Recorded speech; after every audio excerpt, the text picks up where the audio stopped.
चलिए फिर शुरू करते हैं घटना सार का डिस्कशन। और घटना सार जो करंट अफेयर्स की मैगजीन अभी आपकी मार्केट में आई है, जनवरी से लेकर के आप सभी को पता होगा जून तक का यहाँ पर करंट अफेयर कवर किया गया है। तो बोले देखो उत्तराखंड का कुछ आपके देखिए जो दोस्त हैं जो अपने ग्रुप से जुड़े हुए हैं, वो उत्तराखंड जो दे रहे हैं उन्हें जनवरी से लेकर जून तक का करंट अफेयर अच्छे से करके जाना चाहिए। और उस संदर्भ में यह बेहतरीन कंटेंट है आपके पास, जिसके माध्यम से आप क्विकली रिवाइज कर सकते हो। और ज्यादातर देखिए दोस्तों ने रिवाइज कर लिया होगा। यहाँ आपकी जो हेल्प की जाएगी वो कोशिश की जाएगी कि जो राष्ट्रीय और अंतर्राष्ट्रीय जो खबरें हैं, हालांकि प्रयास किया जाएगा कि पूरा ही कवर करा दिया जाए, क्योंकि 14 तारीख को आपका एग्जाम है, समय भी कम है, तो राष्ट्रीय और अंतर्राष्ट्रीय जरूर कराएंगे। आप लोग जानते होंगे कि जो अभी 14 पेजेस बहुत ज्यादा सारे ग्रुप्स पे दिख रहे होंगे, उसका मैक्सिमम जो पार्ट है वो राष्ट्रीय और अंतर्राष्ट्रीय जो न्यूज है वो कवर कर रहे हैं। तो ज्यादा प्रोडक्टिव आपकी पढ़ाई होगी यदि इन खबरों को अच्छे से तैयार करके जाओ। यहाँ क्या कोशिश होगी, 1 मिनट के भीतर देखो इसको समझ लो कि यहाँ पर हम करेंगे वो न्यूज डिस्कस कर लेंगे, वो फैक्ट्स डिस्कस करेंगे जिनकी जानकारी और जो याद करने बहुत जरूरी है। यहाँ जो देखो बड़े बड़े एक तरीके से यह पैराग्राफ्स वगैरह रहते हैं किसी भी न्यूज को लेकर के, ये आपकी समझ के लिए, बेहतर समझ के लिए है। उस समझ के आधार पर ही आप क्या कर सकते हो, इन तथ्यों को याद रख सकते हो। ठीक है, तो वही यहाँ पर कोशिश की जाएगी कि कैसे आपको तथ्य कौन से जरूरी हैं आपके लिए और कौन से याद रखना आपके लिए एग्जाम के दृष्टिकोण से बहुत महत्वपूर्ण है।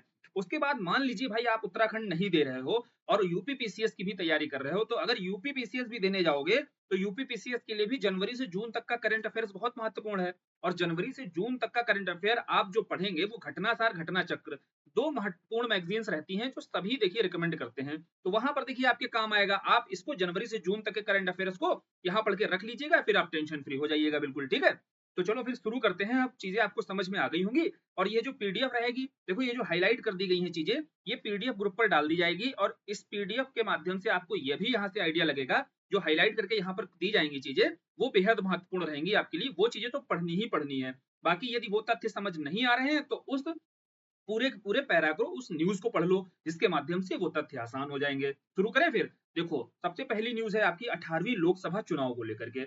18वीं लोकसभा के अभी चुनाव होते हैं और इन चुनाव के बाद में आपका बीजेपी दोबारा से, बीजेपी नहीं यहाँ पे कहोगे आप, एनडीए है ना, नेशनल डेमोक्रेटिक अलायंस की दोबारा से सरकार बनती है और प्रधानमंत्री मोदी जी जो है तीसरी बार आपके प्रधानमंत्री नियुक्त किए चुने जाते हैं। ठीक है, चलो फिर भाई ये तो न्यूज हो गई। तो न्यूज से आपके लिए जानना है कि ये 18वीं लोकसभा है। क्लियर, वहां पे आपके ऑप्शंस होंगे 19वीं, 18वीं, 17वीं, तो आप कंफ्यूज हो जाओगे। तो ये याद रखना कि लोकसभा बालिक हो चुकी है और 18वीं लोकसभा है आपकी। इसके बाद में कितनी सीटें प्राप्त हुई, जो एनडीए है आपका नेशनल डेमोक्रेटिक अलायंस 293 सीटें प्राप्त करता है और बहुमत का आंकड़ा था आपका 273 का। तो 273 जो बहुमत का आंकड़ा है, इसे पार करते हुए 293 सीटों के साथ में तिबारा से सरकार बनाता है। ठीक है भाई, इसके बाद में जो आपको जानकारी दूसरी रखनी है कि प्रधानमंत्री जो है यह 20वें स्वतंत्र भारत के प्रधानमंत्री बने हैं। और यहाँ पर देखिए यह न्यूज जो है यह आपके मेंस के पर्पज से कैसे महत्वपूर्ण हो जाती है। जब आप इंटरनेशनल रिलेशन के आप क्वेश्चंस लिखते हो, वहां पर यदि भारत के पड़ोसी देशों के साथ संबंध पूछे जाते हैं, है ना, तो आपको क्या है, ये न्यूज देखिए आर्टिकल कैसे यूज करना होता है। यहाँ बता सकते हो कि जो नेबरहुड पॉलिसी है या सागर विजन है, जो जिस अप्रोच के साथ भारत चल रहा है, उस अप्रोच में देखिए जो शपथ ग्रहण समारोह हुआ प्रधानमंत्री का, उसमें जो पड़ोसी राष्ट्र हैं, पड़ोसी राष्ट्रों के जो प्रमुख हैं, इन्हें देखिए आमंत्रित किया गया था और ये आए हुए थे। इनके नाम भी जानना जरूरी है, क्योंकि आप देखते होंगे यूपी पीसीएस का जो ट्रेंड बना है, इस बार क्वेश्चन देखा होगा, देश दिया है और उसके सामने उसका हेड दिया है, हेड ऑफ स्टेट। ठीक है, तो यह देख 4 ऑप्शंस दे दिए और इनमें से कौन सा सही नहीं है। तो चारों के हेड ऑफ स्टेट आपको पता होंगे, उसके बाद ये आंसर ऐसे सही कर पाओगे। ठीक, फिर देखो, फिर जानकारी ये रखनी है कि जो कैबिनेट बनाई गई है, उस कैबिनेट में आपके 71 मंत्री थे। और यह भी यहाँ पर एडिशनल जानकारी आप समझा करो कि 91st जो कॉन्स्टिट्यूशन अमेंडमेंट है, ये 91st कॉन्स्टिट्यूशन अमेंडमेंट कहता है कि भैया जो आपके मंत्री हैं वो टोटल के टोटल काउंसिल ऑफ मिनिस्टर्स से 15% से ज्यादा नहीं होने चाहिए। ठीक है, ये डेटा भी देखो इसके साथ में आपका रिवाइज हो गया। स्टैटिक वाला पूछा जाएगा कि भाई कौन सा संविधान संशोधन है जो यह प्रोविजन करता है कि जो मंत्रियों की संख्या है वो 15% से ज्यादा नहीं होनी चाहिए। तो 91st कॉन्स्टिट्यूशन अमेंडमेंट है, उसके माध्यम से यह तय हुआ था। उसी के तहत आपके 71 देखिए इस बार के कैबिनेट में मंत्री हैं और इन 71 में से 7 महिलाएं हैं। ये सारे डेटा बहुत महत्वपूर्ण है, ध्यान रखना। कितने, 7 महिलाएं हैं। कुछ देखिए महत्वपूर्ण मंत्रालय, वैसे तो ज्यादातर क्या है रिपीट हुए हैं, तो बहुत ज्यादा आपको याद करने की जरूरत नहीं है। लेकिन इस बार क्या है, बीजेपी को पूर्ण बहुमत तो मिला नहीं है, तो जो सहयोगी दल थे, उन सहयोगी दलों में से कुछ व्यक्ति हैं जिन्हें मंत्रालय दिए गए हैं, तो वो चर्चा में रहे हैं। हो सकता है व्यक्ति और मंत्रालय को लेकर के आपसे सवाल बना दिया जाए। तो देखो, नरेंद्र मोदी, राजनाथ, अमित शाह, गडकरी, ये पुराने ही मंत्रालय हैं। जेपी नड्डा जैसे स्वास्थ्य मंत्रालय है। अब शिवराज सिंह चौहान को देखिए, ये याद कर लेना, कृषि एवं किसान कल्याण व ग्रामीण विकास मंत्रालय दिया गया है। वैसे ही जो जीतन राम मांझी हैं, इन्हें एमएसएमई मंत्रालय मिला हुआ है। राम मनोहर नायडू को नागरिक उड्डयन मंत्रालय दिया गया है। यह मंत्रालय पहले किसके पास था? ज्योतिराज सिंधिया के पास था। इस बार ज्योतिराज सिंधिया के पास आपका दूरसंचार व पूर्वोत्तर विकास मंत्रालय दिया गया है। क्लियर? अब देखो, अन्नपूर्णा की बात की जा रही है, तो यह अन्नपूर्णा देवी के पास में मंत्रालय है महिला एवं बाल विकास। इसके पहले आपको पता होगा कि यह मंत्रालय किसके पास था भैया? स्मृति ईरानी के पास था। इस बार स्मृति ईरानी की हार हुई है, तो मंत्रालय कहां से दिया जाएगा उनको? ठीक है। उसके बाद और चर्चा रही चिराग पासवान की। तो चिराग पासवान को जो मंत्रालय मिला है खाद्य प्रसंस्करण उद्योग का। यहाँ कोशिश की जा रही है कि वो महत्वपूर्ण व्यक्ति जो बहुत चर्चा में रहे और उनको किन मंत्रालयों का आवंटन किया जाए, वो तो कम से कम यहाँ आपसे डिस्कस कर दिया जाए। ठीक है। अब आगे बढ़ते हैं। देखो, आगे आपको पता होना चाहिए, जो नेशनल डेमोक्रेटिक अलायंस है, इसको सीटें कितनी मिली हैं? 293। वही नेशनल डेमोक्रेटिक अलायंस में देखिए, बीजेपी और बीजेपी के साथ इतने सारे सहयोगी दल हैं, ध्यान से देखना।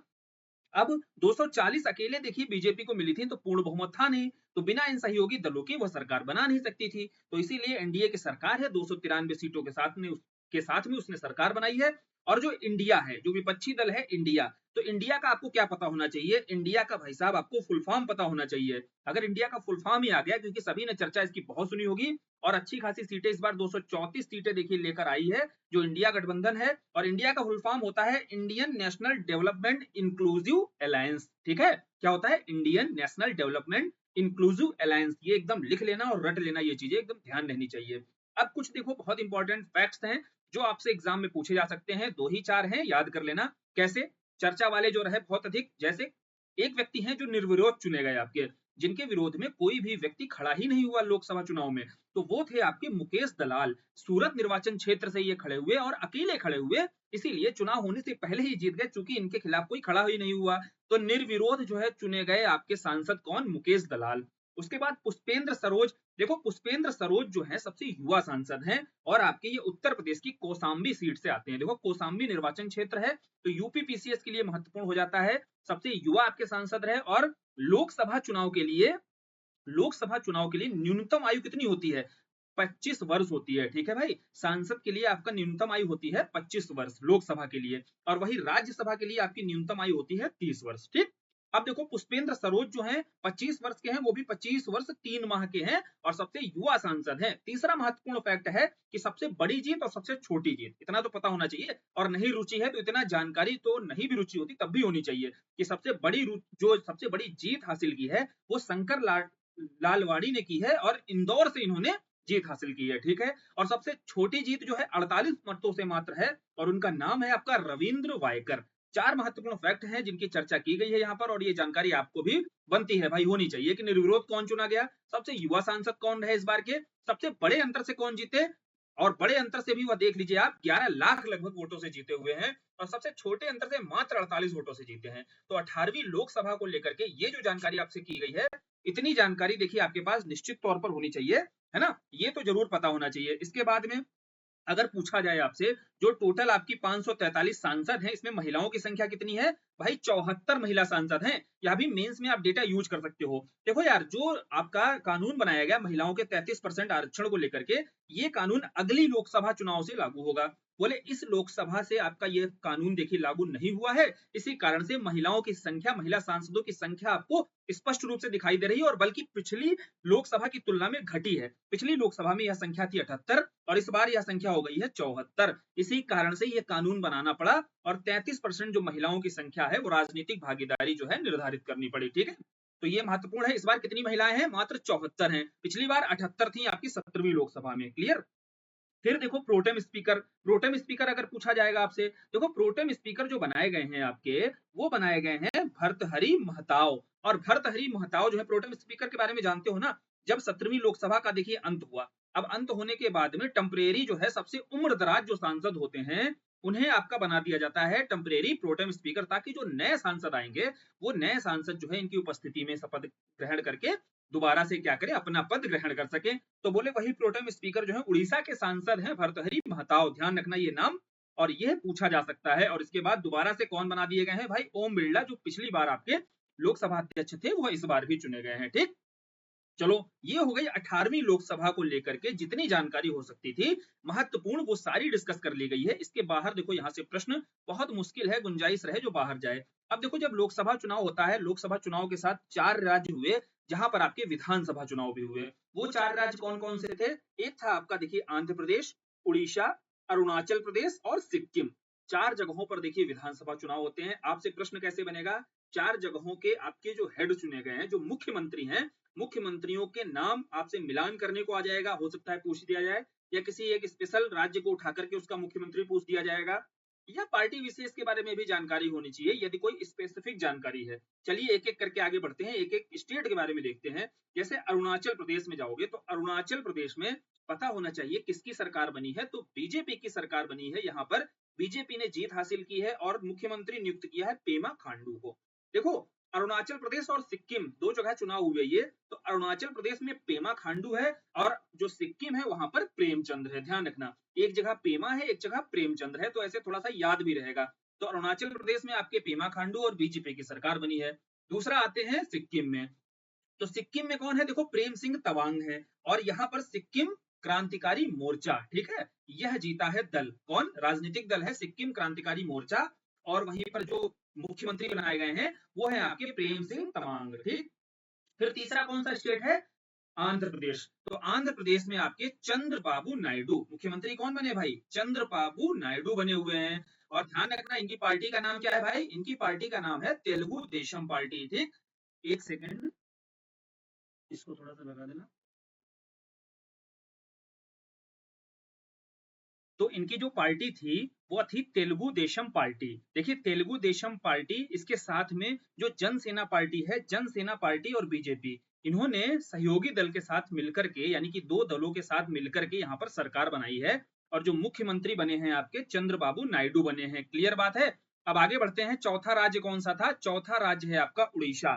देखो उड़ीसा के बारे में महत्वपूर्ण यह है कि उड़ीसा में भी बीजेपी ने सरकार बनाई है। ध्यान से देखना, कहां कहां पर देखो बीजेपी ने सरकार बनाई है? अरुणाचल प्रदेश में सरकार बनाई है, उड़ीसा में सरकार बनाई है, वहीं पर आंध्र प्रदेश में आपका बीजेपी ने समर्थन किया है आपका तेलुगु देशम टीडीपी को। ठीक है, तो ये 3 जगहों पर देखो बीजेपी अपनी भूमिका में नजर आ रही है राज्यों में। चौथी जो जगह है सिक्किम मुक्ति मोर्चा की बात की जाए तो यहाँ पर जो है सरकार वहां का क्षेत्रीय दल है जिसने अपनी सरकार बनाई हुई है। क्लियर? तो 4 जगहों के देखो मुख्यमंत्री आपको पता होना चाहिए और 4 जगहों पर किसकी सरकार बनी हुई है यह पता होना चाहिए। इससे ज्यादा आपको जानकारी लेने की जरूरत नहीं है। और जो उड़ीसा में है आपके मोहन चरण मांझी हैं, इनके बारे में देखो यहाँ के लिए महत्वपूर्ण यह बात है, लगातार देखो बीजेडी की सरकार बनती थी। अब बीजेडी की सरकार खत्म हुई है और बीजेपी की सरकार उड़ीसा में बनी है।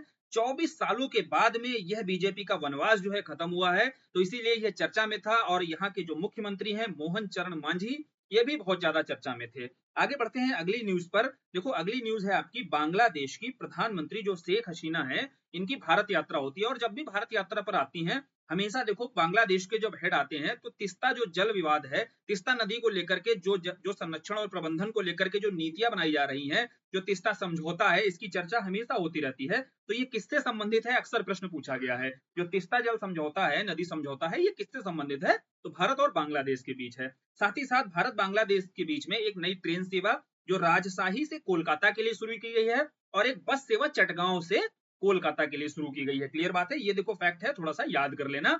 इसके बाद में प्रधानमंत्री ने बोला कि भाई जो बांग्लादेश से इलाज कराने आते हैं हम तुमको इलाज देंगे, तुम्हारा ई वीजा बनवा देंगे हम, और वो भी ई मेडिकल वीजा होगा। उस ई मेडिकल वीजा के आधार पर तो हमारे यहाँ आ सकते हो और बढ़िया से इलाज कराओ। क्लियर? और वही बांग्लादेश के जो उत्तर पश्चिम क्षेत्र में रहते हैं, इन लोगों की मदद के लिए क्या करेगा भारत? रंगपुर में, कहां पर? रंगपुर में, ध्यान रखना, रंगपुर में नया सहायक उच्चायुक्त खुलने जा रहा है। ठीक है, और ये कुछ समझौते हैं, महत्वपूर्ण समझौते रहते हैं जो मेंस वगैरह के लिए देखिए ज्यादा महत्वपूर्ण होते हैं। इसके अलावा जैसे कभी कभी प्रश्न बना देता है कि डिजिटल साझेदारी को लेकर के, डिजिटली मतलब कि हेल्प करेगा भारत और बांग्लादेश एक दूसरे की, जो आपके इस समय साइबर क्राइम की घटनाएं बढ़ती जा रही हैं, इनको लेकर के दोनों देश मिलकर काम करेंगे। तो डिजिटल समझौता किसके साथ हुआ है? भारत और बांग्लादेश के साथ में हुआ है। समुद्री सहयोग और नीली अर्थव्यवस्था को लेकर के समझौता भारत और बांग्लादेश के बीच हुआ है। तो इस तरीके से भी प्रश्न कभी कभी हमारे बन जाते हैं। ठीक, वैसे जो महत्वपूर्ण था वो समझा दिया गया है बांग्लादेश के साथ में। अब अगली न्यूज है महत्वपूर्ण कोझिकोड को लेकर। कोझिकोड क्यों चर्चा में है? यह न्यूज यह है कि यह कोझिकोड जो है यूनेस्को का क्या बना हुआ है? City of literature.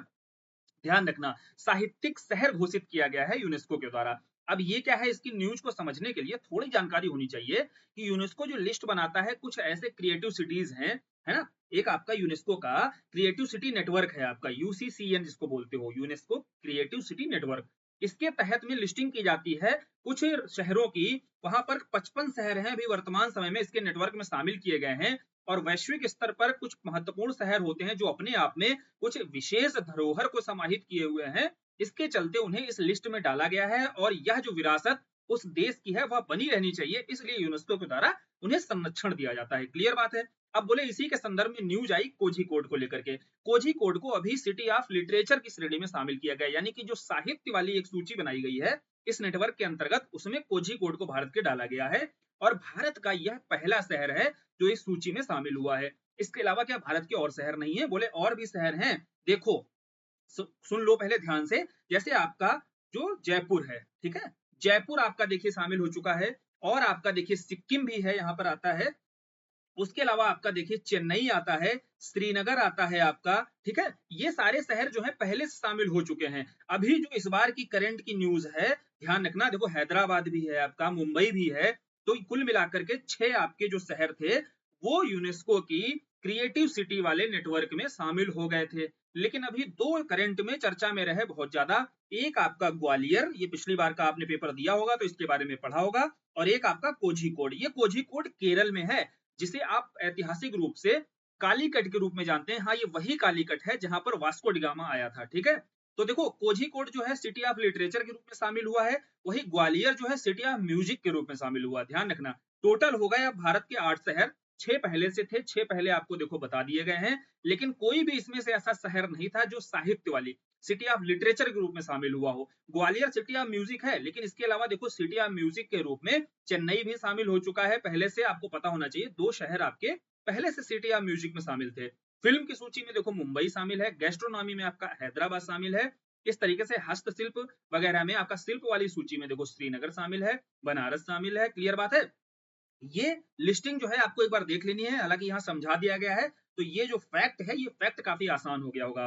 अब आगे बढ़ते हैं, अगली न्यूज देखो, लोक परीक्षा जो अनुचित साधन रोकथाम अधिनियम। ये पेपर लीक हुए बहुत ज्यादा। पेपर लीक होने के बाद जून में देखिए ये कानून बनाना पड़ गया और कानून के माध्यम से तय किया गया है कि अगर इस तरीके से लीक करने के दौरान कोई भी अगर पकड़ा जाता है उसको मैक्सिमम 10 साल की सजा होगी और 1 करोड़ रुपए तक का जुर्माना लगेगा, ठीक है। ऐसा कठोर कानून बनाने की जरूरत थी, चूंकि लगातार मांग हो रही थी। अभी हाल ही में देखा आरओ एआरओ का पेपर लीक होता है, नीट की परीक्षा लीक होती है, यूजीसी नेट की परीक्षा लीक होती है। तो ये सारे लीक हो रहे थे लगातार पेपर, इसके चलते फिर केंद्र सरकार को कानून बनाना पड़ा और ये कानून के तहत ही जो सजा निर्धारित की गई है ये जानकारी होनी चाहिए।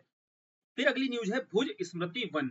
अब देखो जो स्मृति वन आपका स्मारक है, तो इस स्मारक को यूनेस्को ने क्या किया है, जो खूबसूरत संग्रहालय है इनकी एक सूची बनाता है। अब इन खूबसूरत संग्रहालयों में यह स्मृति वन जो संग्रहालय है इसको भी शामिल किया। ये कहां पर है? ये देखो भुज में आपका शामिल है, भुज में स्थित है। अब भुज में देखो, गुजरात के भुज में यही जगह है कच्छ, और यही कच्छ पर आपको पता होगा 2001 की बात है, 2001 में भूकंप आता है। अब भूकंप आता है, जो मृतक हुए यहाँ पर उनको श्रद्धांजलि देते हुए इस संग्रहालय की स्थापना की गई। और यह संग्रहालय जहां पर बनाया गया है वहां पर बहुत घने वन है जिन्हें मियावाकी वन के रूप में जाना जाता है। इसके बीच में यह स्थित है, तो बहुत ही सुंदर लगता है यह संग्रहालय। तो इसीलिए इसको खूबसूरत संग्रहालय के रूप में भी देखो इसको शामिल किया गया है यूनेस्को में। और खूबसूरती के मामले में इसको तीसरा स्थान दिया गया है। बोले इससे ज्यादा 2 और कौन है इससे जो टॉप 3 में है? तो चीन का जो A4 आर्ट म्यूजियम है, इसके बाद में जो मिस्र का ग्रैंड इजिप्टियन म्यूजियम है। 2 कौन से हैं? चीन का A4 आर्ट म्यूजियम और मिस्र का आपका जो गीजा के जो ग्रैंड इजिप्टियन म्यूजियम है। और तीसरा स्थान किसको मिला है? आपके स्मृति वन संग्रहालय जो भुज में स्थित है। जानकारी पूरी देखो दे दी गई इससे संबंधित। अगली न्यूज है भारत की सबसे बड़ी जलवायु घड़ी। देखो भारत की सबसे बड़ी क्लाइमेट वॉच कहां पर लगाई गई है, ये याद रखना है। तो ये आपका नई दिल्ली में ही स्थित है, CSIR का मुख्यालय। यहीं पर यह घड़ी लगा दी गई है जो सबसे बड़ी जलवायु घड़ी के रूप में भारत की जानी जाती है। बोले इसका काम ये होगा, हमने देखो 2070 तक जो हमने net zero emission, carbon emission का टारगेट रखा हुआ है, इसी को काउंट करेगा, इसको ट्रैक करेगा कि आखिर कहां तक भारत जो प्रयास कर रहा है वो प्रयास कहां तक पहुंचे हुए हैं। तो उसके माध्यम से ही इस जलवायु घड़ी पर देखो यह निर्धारित किया जाएगा, समझा जाएगा कि हमने अपने जो उत्सर्जन लेवल को है, उत्सर्जन लेवल को कितना कम किया है और उसके समाधान के लिए हम कितना प्रयास कर रहे हैं। क्लियर बात है। आगे बढ़े, आगे न्यूज है कश्मीर में देखो जो विश्व का सबसे ऊंचा रेलवे पुल है, इसका ट्रायल सफल परीक्षण हो चुका है। अब बोले देखो सबसे ऊंचा विश्व का है तो इसकी ऊंचाई कम से कम पता होनी चाहिए, है कि नहीं, और कहां पर बनाया जा रहा है ये पता होना चाहिए। देखो ये चिनाब नदी के तल पर बनाया गया है। पूछा जा सकता है प्रश्न, विश्व का सबसे ऊंचा देखो जो रेल पुल है ये बनाया जा रहा है, ये कहां पर बनाया जा रहा है, तो पहला समझ में आया कश्मीर में, और कश्मीर में भी किस नदी पर, चिनाब नदी पर। चिनाब आपकी सिंधु की सहायक नदी है, इतना तो पता होगा कि नहीं पता है। उसके अलावा इसकी जो लंबाई है 1.3 किलोमीटर है, वहीं 359 मीटर ऊंचाई पर स्थित है ये, और विश्व का सबसे ऊंचा रेल पुल है। कहाँ बन रहा है, कश्मीर में बन रहा है। और अपने आप में देखो ये एकल मेहराब, मेहराब समझते हो ना, ये इस तरीके की जो संरचना होती है, तो आपका जो एकल मेहराब है ये विश्व का सबसे ऊंचा एकल मेहराब वाला भी रेलवे पुल है। क्लियर, किसी भी तरीके से देखो आपसे ये फैक्ट पूछा जा सकता है। अगली देखो न्यूज है आपकी तिरुवनंतपुरम, जो आपका हवाई अड्डा है। देखो तिरुवनंतपुरम जो अंतरराष्ट्रीय हवाई अड्डा है, ये जो है भारत का पहला हवाई अड्डा बन गया है। किस मामले में, जीरो वेस्ट टू लैंडफिल। अब जीरो वेस्ट टू लैंडफिल, देखो जो वेस्ट होता है आपका, ठोस अपशिष्ट रहता है जो वहां का, उसका प्रबंधन कौन सा हवाई अड्डा कितना बेहतर ढंग से कर रहा है, इसमें आपका तिरुवनंतपुरम जो केरल का अंतरराष्ट्रीय हवाई अड्डा है ये शीर्ष स्थान पर है। तो बेसिकली यह जानकारी है आपके लिए। वेस्ट मैनेजमेंट से संबंधित कोई भी डेटा है आपको लिखना होगा तो वहां भी इसको आप शामिल कर सकते हो। फिर देखो WHO ने क्या किया है, जो हैदराबाद में स्थित है एक संस्थान, क्या नाम है उसका, राष्ट्रीय भारतीय चिकित्सा विरासत संस्थान। तो ये जो राष्ट्रीय भारतीय चिकित्सा विरासत है, यानी कि भारत की जो चिकित्सकीय प्रणाली है उसमें आपकी आती है आयुर्वेद। ठीक है, ध्यान रखना, जो आयुष प्रणाली है, और उसी में देखो आयुष प्रणाली में ही आपकी देखो जो आयुर्वेद है आपका, ठीक है, योग है, सिद्धि है, ये सारी प्रणालियां आयुष प्रणाली के अंतर्गत आती हैं। बोले इन्हीं चिकित्सकीय प्रणाली को एक विरासत संस्थान है जो संजोए हुए है, उसको WHO के द्वारा क्या किया गया है, जो हैदराबाद में स्थित है, ये ध्यान रखना, WHO के द्वारा इसे अपना एक सहयोगी केंद्र बनाया गया है, और इस तरीके से वह तीसरी संस्थान भारत की बन जाती है जो यह सहयोगी केंद्र के रूप में WHO की शामिल हो गई है। और इसके द्वारा एक महत्वपूर्ण कार्य किया गया था, अमर पोर्टल का विकास। अमर पोर्टल भी याद रखना कि अमर पोर्टल का संबंध किससे है, तो अमर पोर्टल का जो संबंध है, जो आयुष पांडुलिपियां होती हैं इनको सूचीबद्ध किया गया था इसमें, जिसके माध्यम से यह जो विरासत है हमारी चिकित्सकीय विरासत है ये संरक्षित रहे, और ये संरक्षित रखने का काम ही ये NIMH जो आपका संस्थान है हैदराबाद स्थित, इसने किया है अमर पोर्टल का विकास करके। और इसीलिए देखो इसको शामिल किया गया है कहां पर, WHO के सहयोगी केंद्र के रूप में। ठीक है, आगे बढ़े अगली न्यूज पर। अगली न्यूज देखो DD किसान चैनल, जो DD किसान चैनल है आपका, ये देखो सरकारी चैनल है आपका, और ये सरकारी चैनल ने क्या किया है, आर्टिफिशियल इंटेलिजेंस बेस्ड जो AI कृषि और AI भूमि, ये आपके एंकर रहेंगे, AI बेस्ड एंकर रहेंगे। तो पहला सरकारी चैनल बन गया है, इनका नाम क्या है, AI कृषि और AI भूमि। ठीक है, तो देखो यह न्यूज यहाँ पर दी हुई है कि AI एंकर पेश करने वाला DD किसान देश का पहला सरकारी चैनल बन चुका है। ठीक, अब देखो बिहार में दो आपके रामसर साइट्स हैं जिनकी घोषणा की गई है कि ये दो रामसर साइट्स जो हैं आपके, जो आर्द्र भूमियां हैं भारत की, संरक्षित आर्द्र भूमियां हैं रामसर कन्वेंशन के तहत, उसमें दो और ऐड कर लो। बोले अब भारत में 80 थी पहले, हो जाएंगी अब 82। बोले अब 82 रामसर साइट्स हो चुकी हैं। लेटेस्ट डेटा ये है करंट का, अभी तक जून तक का, और दो नई जो शामिल हुई हैं बिहार की हैं, क्या नाम है उनका, नागी और नकटी। क्या नाम है इनका, नागी और नकटी। ठीक है, दो पक्षी अभ्यारण्य हैं जिन्हें रामसर स्थल के रूप में शामिल किया गया है। अब रामसर कन्वेंशन जब भी पढ़ना तो ये पता होना चाहिए कि रामसर देखो ईरान में जगह है, यहीं बैठकर बैठक हुई कि इसमें तय किया गया कि जो भैया आपकी वेटलैंड्स हैं इनको संरक्षित करना बहुत जरूरी है ना, ये चर्चा आप कर चुके हैं। और ये कब हुआ, इसका वर्ष आपको याद रखना है, भारत इसमें कब शामिल हुआ, ये सारी चीजें आपको क्या करना है, यहाँ से कलेक्ट कर लेनी है। इन्वायरमेंट के पोर्शन में जब प्रश्न बनेगा तो यहाँ से देखो आपका रामसर कन्वेंशन के बारे में प्रश्न उठाया जाएगा, कैसे बनता है, कब हुआ, ठीक है, भारत इसमें कब शामिल हुआ। अभी वर्तमान में भारत में कितनी रामसर साइट्स हो गई हैं, तो 82 हो गई हैं। करंट की न्यूज ये है। यूपी का आप पेपर दोगे तो यूपी में पता होना चाहिए 10 रामसर साइट्स हैं। उत्तराखंड का पेपर दोगे तो उत्तराखंड में पता होना चाहिए एक रामसर साइट है। ठीक है, अब देखो अगली न्यूज क्या है। हाँ, इसके अलावा रामसर साइट के बारे में एक चीज और पता कर लो आप, यह डेटा जो दिया हुआ है कि भारत में क्या है, रामसर साइट्स के मामले में भारत तीसरे स्थान पर आता है। और सबसे ज्यादा अगर रामसर साइट्स किसी देश में है तो वो है आपका कौन सा, यूके, यानी कि यूनाइटेड किंगडम। उत्तराखंड वाला यूके नहीं, तो यूनाइटेड किंगडम में आपके 175 साइट्स हैं जो रामसर साइट्स के रूप में आरक्षित हैं। दूसरा कौन सा है, दूसरा स्थान आपका आता है मैक्सिको। मैक्सिको में आपके 144 स्थल हैं। तीसरा स्थान भारत का है जहां पर 82 है। इसी के साथ चाइना भी है, चाइना में भी आपके अभी के समय 82 रामसर साइट्स स्थित हैं। ठीक, ये जानकारी हो गई। अब आगे बढ़ते हैं अगली न्यूज पर। देखो श्रीनगर है, श्रीनगर को विश्व शिल्प नगर का दर्जा दिया गया। ध्यान रखना, श्रीनगर ऐसा दर्जा प्राप्त करने वाला पहला देश, पहला जो है क्षेत्र शहर नहीं है। इसके पहले भी कौन से हैं? देखो जयपुर और मल्लपुरम, जयपुर, मल्लपुरम, मैसूर, तीन इसके पहले और क्षेत्र हैं जिन्हें यह दर्जा दिया गया है विश्व शिल्प नगर का। और विश्व शिल्प नगर का दर्जा जो है किसके द्वारा दिया गया है? विश्व शिल्प परिषद के द्वारा। तो बोले ये चौथा शहर बन चुका है। इसके पहले तीन शहर जयपुर, मल्लपुरम, मैसूर, ध्यान रखना। लेकिन अभी न्यूज हमारे पास कौन सी है?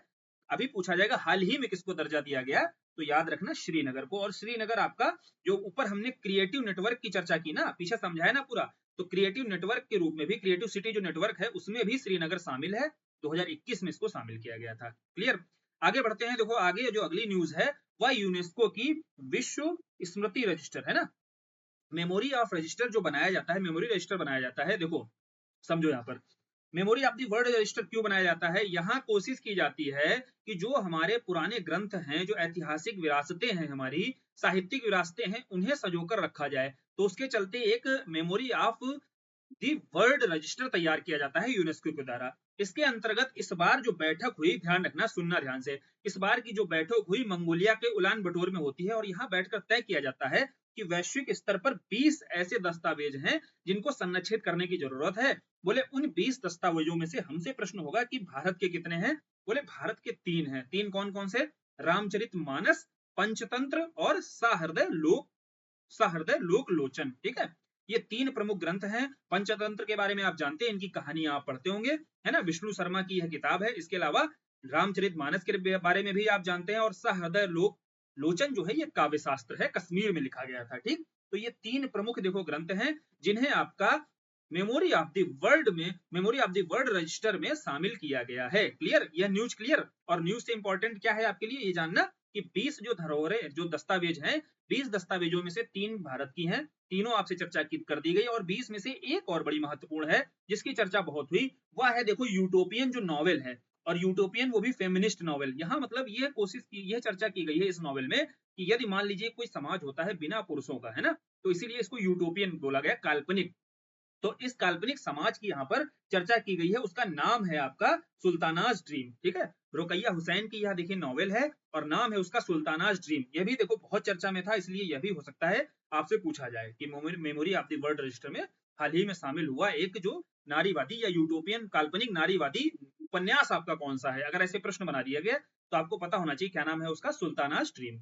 अगला है देखिए न्यूज जो है, भारत के 6वें वर्ष लगातार भारत जो है विश्व इंटरनेट शटडाउन रिपोर्ट आती है, यानी कि कहां कहां पर किस किस देश में सर्वाधिक इंटरनेट शटडाउन किया गया। तो अगर इंटरनेट शटडाउन हो रहा है तो लोकतांत्रिक जो मूल्य है या हमारे लोकतांत्रिक अधिकार हैं, इनका हनन किया जा रहा है। लेकिन कभी कभी देखिए आवश्यक हो जाता है ताकि राष्ट्र की एकता और अखंडता बाधित ना हो, इसके चलते शटडाउन किया जाता है। और कभी कभी क्या होता है, किसी राजनीतिक हित से प्रभावित होकर यह घटनाक्रम देखने को मिलती है।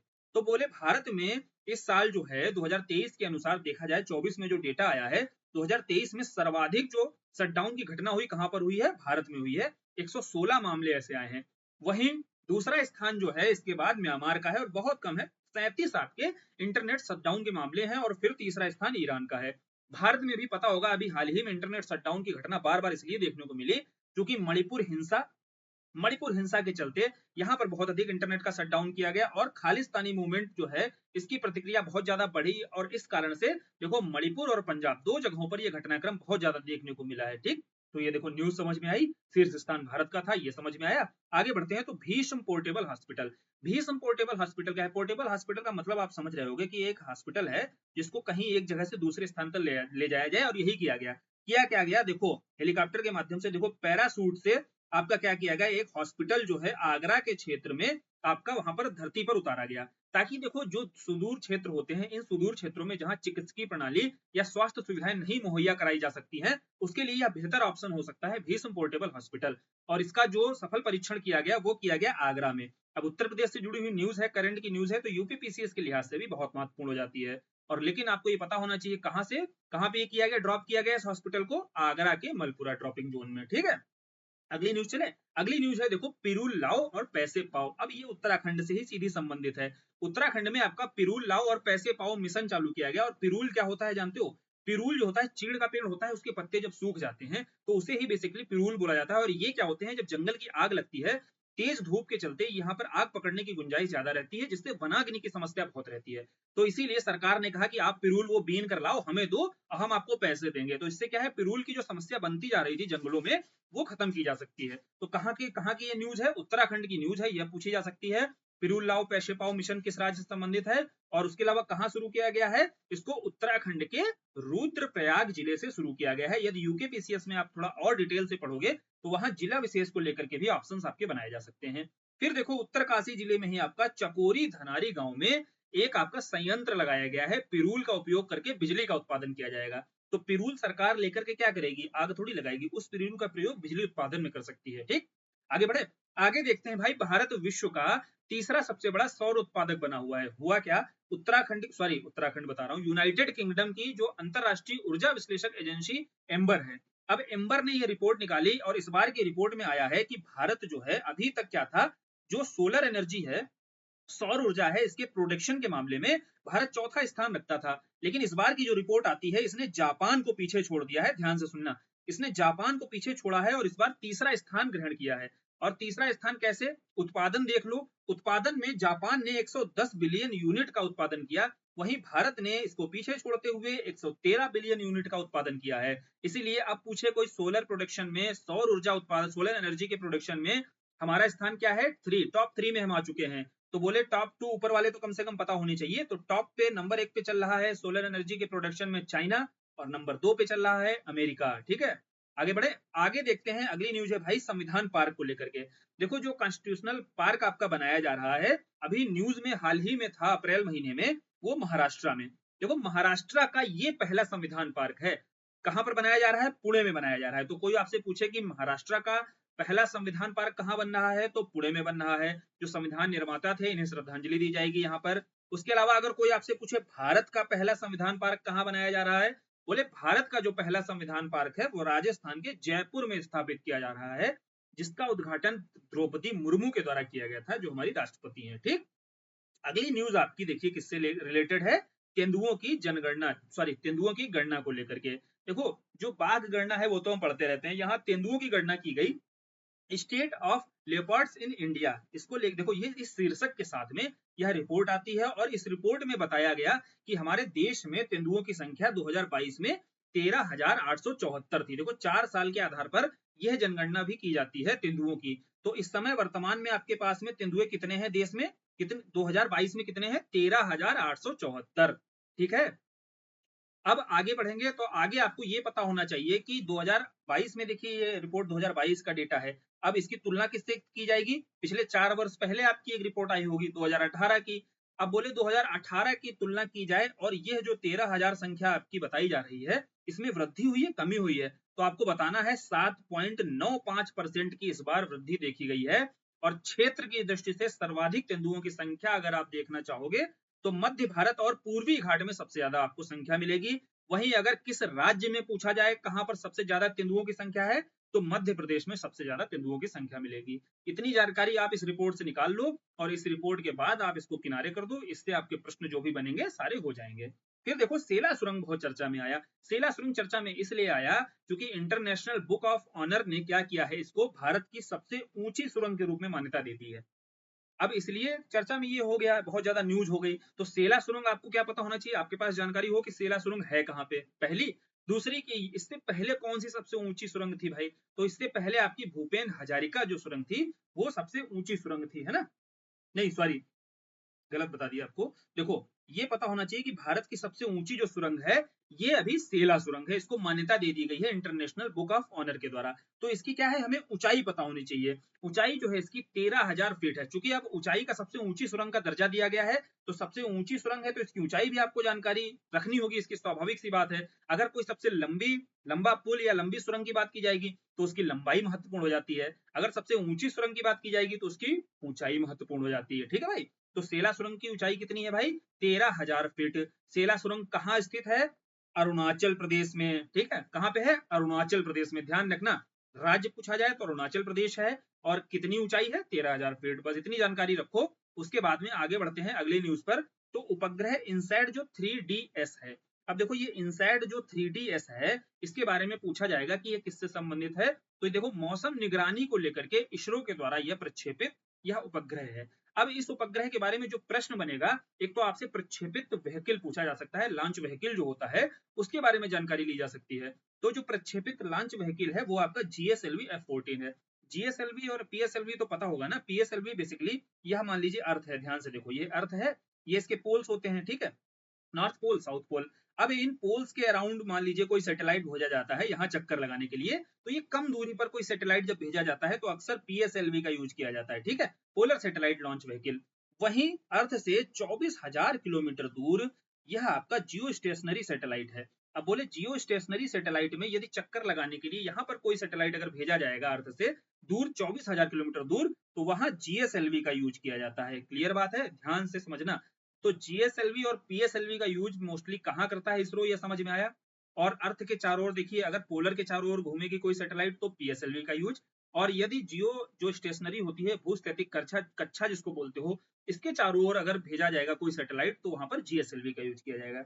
तो जो इनसैट 3DS है ये मौसम की निगरानी रखेगा भारत के क्षेत्र में, और कोई स्पेसिफिक क्षेत्र जैसे भारत का ये क्षेत्र है, ठीक, या 24,000 किलोमीटर दूर मान लीजिए यहाँ पर कोई सैटेलाइट काम कर रहा है, बोले किसी स्पेसिफिक क्षेत्र पे, एग्जांपल लेते हैं पाकिस्तान के आसपास का जो क्षेत्र है यहाँ पर निगरानी रखनी है अगर सैटेलाइट को, तो वो GSLV में ही भेजा जाएगा, ठीक है। क्यों, उसका रीजन है कि पृथ्वी यहाँ पर देखिए जो घूर्णन करती है और वही यहाँ पर जो सैटेलाइट चक्कर लगाता है, वो स्थिति दोनों सेम रहती है। तो जैसे ऐसे पृथ्वी जो घूमेगी, इस स्पॉट को मान लीजिए कि यहाँ पर टारगेट किया जाएगा इस सैटेलाइट के द्वारा, तो जैसे पृथ्वी यहाँ पर ऐसे घूमेगी उसी तरीके से सैटेलाइट भी घूमेगा, तो स्पेसिफिक जो एरिया कवर किया जाएगा सैटेलाइट के द्वारा वो हमेशा एक जैसा ही बना रहेगा, ठीक है। इसीलिए देखो GSLV जो आपका GSLV कक्षा है 24,000 किलोमीटर दूर है, यह चुनी गई है, ठीक। अब आगे बढ़े PSLV GSLV के बारे में, क्लियर हुआ। तो ये जो इनसैट 3DS है यहाँ प्रक्षेपित आपसे पूछा जाएगा कौन सा है, GSLV F-14 है, जिसे आपका मेच्योर बाय GSLV कहा गया। इसरो के द्वारा इसको क्या कहा गया है, मेच्योर बाय GSLV, ये भी नामकरण भी पूछा जा सकता है।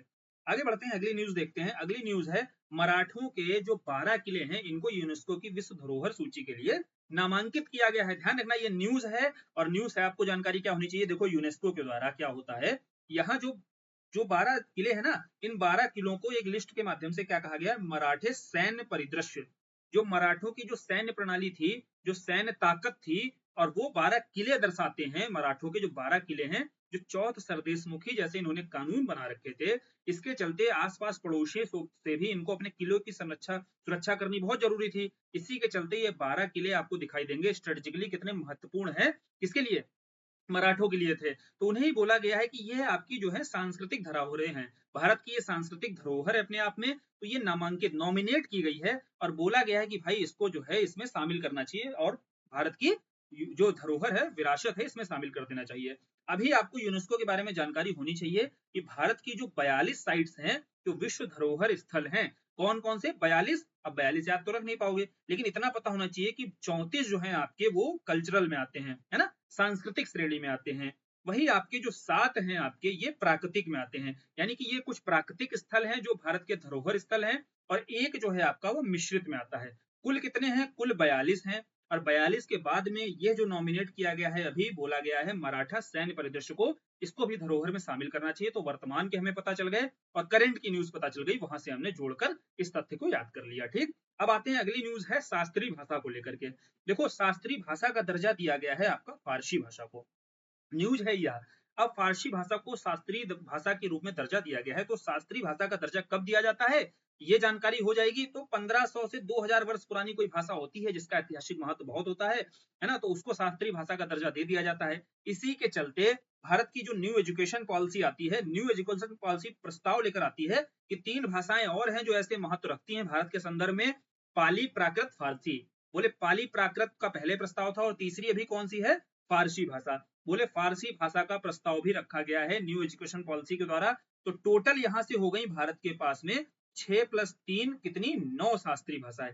3 कौन सी हैं, ये 3 अलग क्यों रखी गई ये समझो। देखो हमारे पास शेड्यूल जो 8 है आपका, ध्यान से सुनना, यहाँ पर जो शेड्यूल 8 के अंतर्गत क्या बोला जाता है, जो 22 भाषाएं हैं, ठीक है। हमारी ऑफिशियल भाषाएं कितनी है, बोले ऑफिशियल भाषाएं हैं आपकी 22। अब इन ऑफिशियल भाषाओं में से 6 भाषाएं ऐसी हैं जिन्हें आपका शास्त्रीय भाषा का दर्जा दिया गया है। बोले अभी लेकिन टोटल कितनी भारत में है? 9। तो बोले 3 कौन सी हैं? पाली, प्राकृत और अभी लेटेस्ट एकदम फारसी। तो इसीलिए 3 अलग रखी गई थी। 6 कहां से आती हैं? इन 22 भाषाओं से आती हैं। कुल 9 शास्त्रीय भाषाएं हैं, 22 आपकी ऑफिशियल लैंग्वेज हैं, जिनकी चर्चा आपकी, जिनकी सूची अनुसूची 8 के अंतर्गत पॉलिटी में आपने पढ़ा होगा, वो बनाई गई है। ठीक है, क्लियर? सारी देखो न्यूज क्लियर, यहाँ से सारे तथ्य क्लियर। अब आगे बढ़े, आगे देखते हैं बोइंग इंडिया इंजीनियरिंग जो एंड टेक्नोलॉजी सेंटर कहां पर बना है। देखो ये इंपॉर्टेंट इसलिए है कि बोइंग आप जानते हो कहां की कंपनी है? बोले यूएसए की कंपनी है, हेलीकॉप्टर वगैरह बनाती है। बोइंग हेलीकॉप्टर देखो हमारे पास था, हमने अमेरिका से लिया हुआ था। ठीक, अब बात करते हैं कि बोइंग जो हेलीकॉप्टर कंपनी है ये न्यूज में क्यों है? ये न्यूज में इसलिए है कि पहली बार ऐसा है जब अमेरिका से बाहर या बोइंग कंपनी कहीं पर इतना बड़ा निवेश करने जा रही है, और वो भी कहां पर? भारत में। तो महत्वपूर्ण हो जाता है, और भारत में भी कहां पर? बेंगलुरु में। ठीक है, तो बेंगलुरु में यह निवेश करेगी और 1600 करोड़ रुपए का निवेश करने जा रही है बोइंग कंपनी। 43 एकड़ में यहाँ पर कैंपस पूरा फैला हुआ है इसका, जहां यह बोइंग कंपनी अपना सेंटर बनाएगी। क्लियर? ये न्यूज समझ में आई? और न्यूज कितनी आसानी से देखो समझ में आ गई होगी। यहीं पर देखो प्रधानमंत्री के द्वारा बोइंग सुकन्या कार्यक्रम चलाया गया, बहुत चर्चा में रहा। बोइंग सुकन्या यह है कि जो विमानन क्षेत्र है आपका, इस विमानन क्षेत्र में महिलाओं की भागीदारी बढ़ाओ, महिलाओं को फाइटर बनाओ। ठीक है, महिलाओं को आपका देखो पायलट बनाने की जरूरत है। इस तरीके से देखो उनका विमानन क्षेत्र में इंटरेस्ट बढ़ा करके उनकी भागीदारी बढ़ानी है। तो बोइंग सुकन्या कार्यक्रम का उद्देश्य यह है। अगली न्यूज है उच्च शिक्षा पर अखिल भारतीय सर्वेक्षण। देखो ऑल इंडिया जो सर्वे ऑन हायर एजुकेशन, ठीक है, तो all India survey on higher education को लेकर के डेटा जो आया है ना, ये डेटा मेंस में बहुत काम आएगा। जैसे अक्सर देखो शिक्षा वाले टॉपिक पर जब आप लिखते हो तो शिक्षा वाले टॉपिक पर एकदम लेटेस्ट डेटा आप यूज किया करो।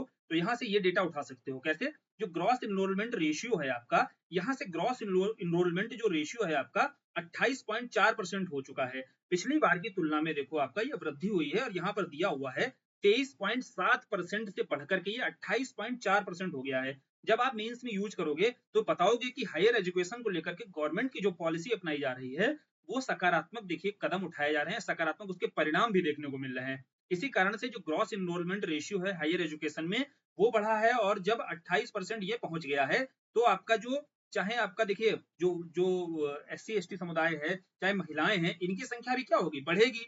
और यहाँ जो डेटा आया है यहाँ ये भी बताया गया है कि इनकी संख्या भी देखो बढ़ी है, इनके नामांकन में भी वृद्धि हुई है। क्लियर? तो ये डेटा आपको इस रिपोर्ट का यूज करना है मेंस में। और लेकिन ग्रॉस इनरोलमेंट रेशियो आपको बस इतना याद रखना है 28.4% हो चुका है। ठीक, आगे बढ़ते हैं। आगे अगला पुल है अटल सेतु, जिसको जाना जाता है, जिसे मुंबई ट्रांस हार्बर लिंक कहा गया। अब बोले देखो अटल सेतु नेहवा शी लिंक, जो इस पुल की चर्चा बहुत हुई। बोले क्यों हुई? इसलिए हुई क्योंकि यह भारत का सबसे लंबा पुल है, और भारत का सबसे लंबा पुल है, साथ ही मुंबई को नवी मुंबई से, अभी इसकी उसके बाद में और चर्चा हो गई कि इस पर कुछ दरारें पड़ गई हैं, है ना, ये जो पुल बनाया गया है बनने के 1-2 महीने बाद ही। बोले उस समय ये चर्चा इसलिए थी, जनवरी में देखिए यह पुल बनकर तैयार हुआ था, और मुंबई को नवी मुंबई से जोड़ता है, और सबसे लंबा है, तो इसकी लंबाई जो है 22 किलोमीटर है। ठीक है, वैसे तो 21.8 किलोमीटर है, जिसमें से ये 16.5 किलोमीटर बना हुआ है किसके ऊपर? समुद्र के ऊपर। ध्यान रखना, आप इस पुल की इमेज जरूर देखना एक बार। 16.5 किलोमीटर जो पुल बना हुआ है ये समुद्र के ऊपर है, और 5.5 किलोमीटर जो बना हुआ है ये पुल कहां पर है? भूमि पर बना हुआ है। ठीक, अब आगे बढ़ते हैं। इस न्यूज के बारे में इतना ही जानो। हाँ, अगर ये भारत का सबसे लंबा पुल हो चुका है तो देखिए ये फैक्ट था जो पीछे बोल रहा था, तो ये जो अटल सेतु है इसके पहले कौन सा पुल था जो सबसे लंबा भारत का पुल था? तो भूपेन हजारिका ब्रह्मपुत्रा नदी पर बना हुआ था, जो इसके पहले भारत का सबसे लंबे पुल के रूप में जाना जाता था। लेकिन अभी कौन सा हो चुका है? अटल सेतु हो चुका है। ठीक, अब आते हैं, अगली रिपोर्ट आई है स्वच्छ सर्वेक्षण पर। खूब प्रश्न बनते हैं यहाँ से, क्या क्या जानना जरूरी है, ध्यान से सुन लो। देखो स्वच्छ सर्वेक्षण 2023 की जो रिपोर्ट आती है, जानकारी यह है जरूरी कि यहाँ कितने शहरों को शामिल किया गया। पहली न्यूज 4477 शहरों को शामिल किया गया है। दूसरी न्यूज देखो कैटेगरी बनाई जाती है 1 लाख से ज्यादा जनसंख्या वाले और 1 लाख से कम जनसंख्या वाले शहरों में सबसे स्वच्छ शहर, और यहाँ 1 लाख से कम जनसंख्या वालों में सबसे स्वच्छ शहर। तो देखो यार 1 लाख से जो ज्यादा जनसंख्या वाली कैटेगरी है, हर बार लगातार हमेशा की तरह इंदौर ही टॉप पर है। इस बार इंदौर के साथ सूरत भी टॉप पर आया है, साथ ही एकदम बिल्कुल बराबर स्कोर आया दोनों का। तो टॉप पर इंदौर और सूरत दोनों है। इंदौर ने 7वीं बार लगातार देखिए टॉप किया है। अब बात करते हैं 1 लाख से कम जनसंख्या वाले में, तो सांसवड़ है महाराष्ट्र का जिसने टॉप किया है। ठीक है, फिर सबसे स्वच्छ छावनी अगर पूछी जाएगी तो महू कैंट है, और शीर्ष 10 स्वच्छ गंगा शहर, यहाँ पर शीर्ष 10 जब स्वच्छ गंगा शहर पढ़ने हैं तो याद रखना है जो टॉप 3 हैं वो तीनों उत्तर प्रदेश के हैं। यूपीपीसीएस का जब एग्जाम देने जाओगे तो ये बहुत रिच एरिया रहेगा जहां प्रश्न बनने की गुंजाइश रहेगी। वाराणसी, फिर प्रयागराज और बिजनौर, ये क्रम भी लगाने को आ सकता है, ध्यान रखना कौन सा है, बनारस, प्रयागराज, बिजनौर। फिर उत्तराखंड देने जाओगे तो उत्तराखंड का कौन सा शहर है, चौथी रैंक आई है हरिद्वार की, जो सबसे स्वच्छ शहर है और टॉप 10 में देखिए आपका शामिल है, चौथे स्थान पर है यह। हरिद्वार का सबसे स्वच्छ हो जाएगा, लेकिन ओवरऑल जो भारत का है उसमें चौथा स्थान है, ठीक है। और राज्यों में अगर देखा जाए सबसे बेहतरीन प्रदर्शन किया है स्वच्छता के मामले में तो वो महाराष्ट्र है, ये फैक्ट याद कर लेना। और सबसे गंदा प्रदर्शन किया है आपका अरुणाचल प्रदेश ने। सबसे स्वच्छ जो स्वच्छता के संदर्भ में अच्छा प्रदर्शन करने वाला राज्य महाराष्ट्र, सबसे गंदा प्रदर्शन करने वाला अरुणाचल प्रदेश। उसके बाद में देखो स्वच्छता कर्मचारी, इनके लिए सर्वोत्तम जो सुरक्षा मानक है, यानी कि जो स्वच्छता के लिए आपके कार्य कर रहे हैं जो कर्मचारी, उनके लिए भी कुछ ऐसे पैरामीटर बनाने की जरूरत है ताकि वो भी अपने आप को सेफ महसूस करें, ठीक है। तो उसके चलते यहाँ भी देखो चंडीगढ़ को जो है सफाई मित्र सुरक्षित शहर पुरस्कार दिया गया है। इसने सबसे अच्छे अपने यहाँ पर जो मानक अपनाए हैं, सबसे बेहतर व्यवस्था की है किसने, चंडीगढ़ ने। और सबसे स्वच्छ शहर देखो वाराणसी तो है ही गंगा शहर, इसके अलावा नोएडा को 5 स्टार शहर के रूप में भी सम्मानित किया गया है। क्लियर, इतने तथ्य हैं आपके लिए बहुत जरूरी हैं और इनकी जानकारी होनी चाहिए। कौन कौन से, आप उंगलियों पर देखिए इनको याद कर सकते हो कि स्वच्छ भारत सर्वेक्षण जब रिपोर्ट आती है तो सबसे पहले पता होना चाहिए कितने शहर, 44-77 शहरों का मूल्यांकन किया गया है। और यहाँ पर 1 लाख से ज्यादा जनसंख्या वाले में कौन शहर स्वच्छ है, 1 लाख से कम वाली में सबसे स्वच्छ छावनी कौन सी है, और सबसे स्वच्छ गंगा शहर कौन से हैं। फिर सबसे गंदा राज्य का प्रदर्शन किसका, सबसे बढ़िया राज्य का प्रदर्शन किसका, चंडीगढ़ को क्यों पुरस्कृत किया गया, और आपका ग्रेटर नोएडा को क्या किया गया है, 5 स्टार के 5 ग्रेटर नोएडा नहीं सॉरी नोएडा को 5 स्टार सिटी के रूप में सम्मानित किया गया है। बस इतनी ही जानकारी रखो और पूरा तैयार ये टॉपिक। अब अगला है देखो भारत का पहला एक्सपोसैट। एक्सपोसैट की भी चर्चा बहुत हुई। अब एक्सपोसैट यहाँ ध्यान से पहले जीएसएलवी पीएसएलवी समझाया, तो वैसे ही एक्सपोसैट जो है ये पोल्स हैं पृथ्वी के, और ये पोलर, देखो पोलर रेडिएशन की बात की गई यहाँ पर। तो पोलर रेडिएशन पोलरीमीटर सैटेलाइट है ये अपने आप में, और एक्स का मतलब है एक्सरे और पी का मतलब है पीओ का मतलब है पोलरीमीटर सैटेलाइट, ठीक है। तो ये देखो कहाँ पोलरीमीटर है, तो पोल्स के चारों ओर चक्कर लगाएगा। अब पोल्स के चारों ओर चक्कर लगाएगा तो इसके लिए जो लॉन्च व्हीकल होगा वो होगा पीएसएलवी, और वो भी पीएसएलवी में कौन सा है, C58। ये आपके लिए हो गई जानकारी याद रखने वाली, कौन सी, पीएसएलवी C58, जिसके माध्यम से यह प्रक्षेपित किया जाएगा और बहुत निचली कक्षा में मात्र 650 किलोमीटर दूरी ही पृथ्वी के पोल से इसको भेजा गया है सैटेलाइट को, वहीं चक्कर लगाएगा और वहीं पर एक्सरे जो सोर्सेस हैं इनके ध्रुवीकरण की जांच करेगा। यहाँ इंपॉर्टेंट ये है, इस तरीके से जो भारत है ये आकाश गंगा में ब्लैक होल या न्यूट्रॉन तारे, ब्लैक होल या न्यूट्रॉन तारे के अध्ययन को लेकर के ये कैसा दूसरा अमेरिका के बाद में दूसरा ऐसा देश बन गया है जो इस तरीके के सैटेलाइट को लॉन्च कर रहा है, ठीक है। ये जानकारी महत्वपूर्ण थी। फिर वेटलैंड सिटी प्रमाणन है, ये क्या है, देखो वेटलैंड्स जो होते हैं आपके कितने हैं भारत में, 82 हैं। बोले शहरों में भी वेटलैंड होते हैं, बोले बिल्कुल होते हैं।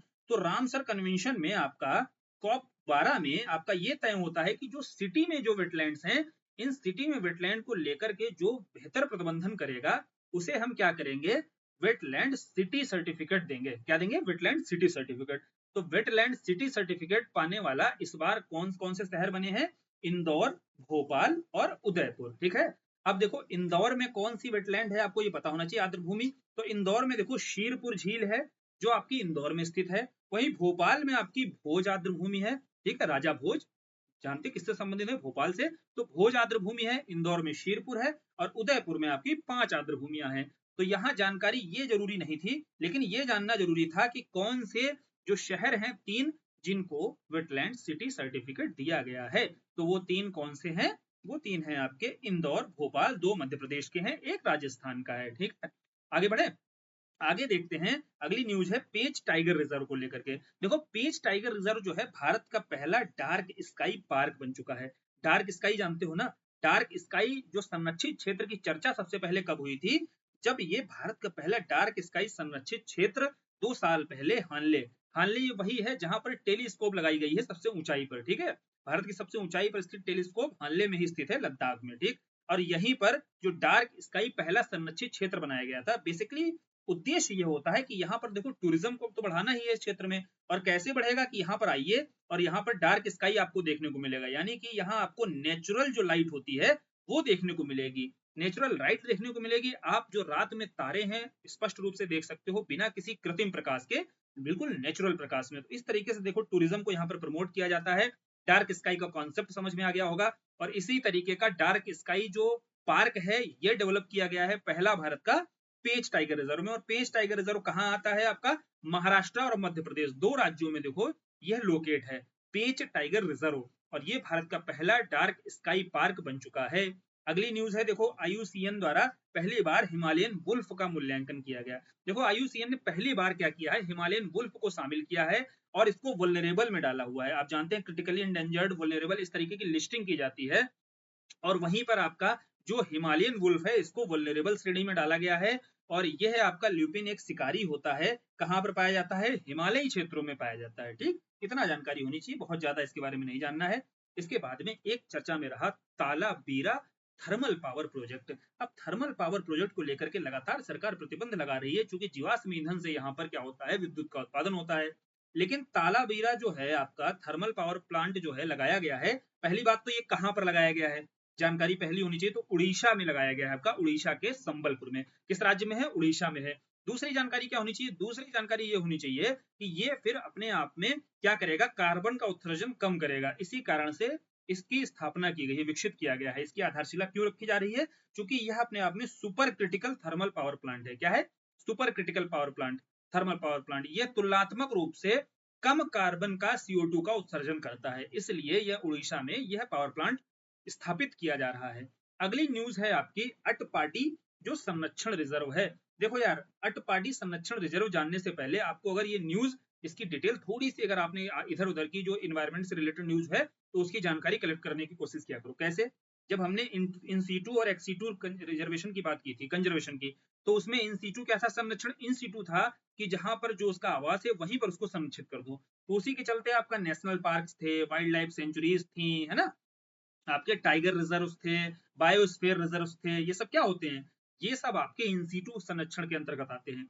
इसी में आपका आता है कम्युनिटी रिजर्व और आपका कंजर्वेशन रिजर्व। तो ये कंजर्वेशन रिजर्व ही आपका जाना जाता है संरक्षण रिजर्व के रूप में। ठीक है, अटपाडी जो है कंजर्वेशन रिजर्व जो है, ये समझे कि कहां पर आता है, एग्जिस्ट करता है। इस फैक्ट को थोड़ा आसान बनाओ। अब ये कंजर्वेशन रिजर्व क्या होते हैं, कंजर्वेशन रिजर्व बेसिकली ये national park, wild life sanctuary जो होते हैं इनके आसपास के क्षेत्र होते हैं। यानी कि यहाँ जो कम्युनिटी रहती है, जो समुदाय रहते हैं, ये समुदाय जहां तक जिस एरिया का यूज करते हैं, जैसे ये नेशनल पार्क हो गया, अभी नेशनल पार्क के बाहर भी मान लो इन क्षेत्रों में ये कम्युनिटी, यहाँ के जो समुदाय हैं, यहाँ वन्य जीव हैं, ये बाहर घूमते फिरते रहते हैं। तो उस क्षेत्र को हम कंजर्वेशन रिजर्व या कम्युनिटी रिजर्व के रूप में संरक्षित कर लेते हैं। उसी में आपका चर्चा में आया अटपाडी संरक्षण रिजर्व की घोषणा जो की गई है वो महाराष्ट्र के द्वारा की गई है। ठीक है भाई, क्लियर, समझ में आया न्यूज, कहां पर है अटपाडी कंजर्वेशन रिजर्व, महाराष्ट्र में है। और कंजर्वेशन रिजर्व क्या होता है ये समझ में आया होगा। अगला है भैया भारत का पहला ग्राफीन सेंटर। इससे पहले ये न्यूज देख लो, अंबेडकर जी की जो मूर्ति, सबसे ऊंची मूर्ति प्रतिमा बनाई जा रही है, वो कहां पर बनाई जा रही है, वो बनाई जा रही है आपकी आंध्र प्रदेश में। पहली तो न्यूज ये। दूसरा, इसको नाम क्या दिया गया है, इसको नाम दिया गया है स्टैचू ऑफ सोशल जस्टिस। अब ये सामाजिक न्याय की बात करते थे वो हमेशा, इसीलिए इनकी स्टैचू का नाम दिया गया है स्टैचू ऑफ सोशल जस्टिस। कहां बनाई जा रही है, आपकी आंध्र प्रदेश में बनाई जा रही है। और कांस्य निर्मित यह मूर्ति है, इतनी जानकारी रखो बस। उसके बाद में भारत का पहला ग्राफीन सेंटर। तो भारत का जो पहला ग्राफीन सेंटर है ये कहां बन रहा है, तो ये केरल के त्रिशूर में बनाया जा रहा है। कहां, न्यूज ध्यान रखना, क्या जरूरी है जानना। भारत का पहला ग्राफीन सेंटर कहां बन रहा है, त्रिशूर में बन रहा है, केरल के। अब ग्राफीन क्यों भाई, ग्राफीन देखो अपने आप में कार्बन का ही एक अपरूप होता है और इसके बहुत सारे यूजेस होते हैं। जैसे आप जो स्क्रीन वगैरह देखते हो, यहाँ पर भी ग्राफीन यूज किया जा सकता है। और ये कठोर धातु होती है, साथ ही ये विद्युत की सुचालक होती है, तो इस रूप में ग्राफीन का यूज कर सकते हैं। इसके अलावा ये कठोर धातु होती है, कार्बन का एक कठोर अपरूप होता है। तो बहुत सारी धातुओं में, प्लास्टिक वगैरह में मिलाकर के उस धातु को कठोर भी बनाया जा सकता है। इसलिए ग्राफीन के कई यूज हो सकते हैं। तो इसलिए ग्राफीन जो इनोवेशन सेंटर है ये बनाया जाएगा केरल में, केरल के त्रिशूर में। और फिर इनोवेशन के माध्यम से ग्राफीन के जो अनुप्रयोग हैं इनको बढ़ाने का प्रयास किया जाएगा। ठीक है, अगली न्यूज है भाई, भारत और इटली के बीच में प्रवासन और आवाजाही को लेकर के समझौता हुआ है।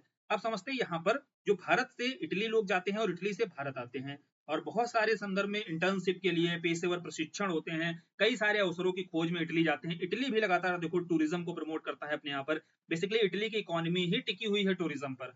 तो इस संदर्भ में जो माइग्रेशन को लेकर के और आवाजाही समझौते को लेकर के पूछा जाएगा किस देश के साथ में भारत का समझौता हुआ है, तो आपको बताना है इटली के साथ में समझौता हुआ है।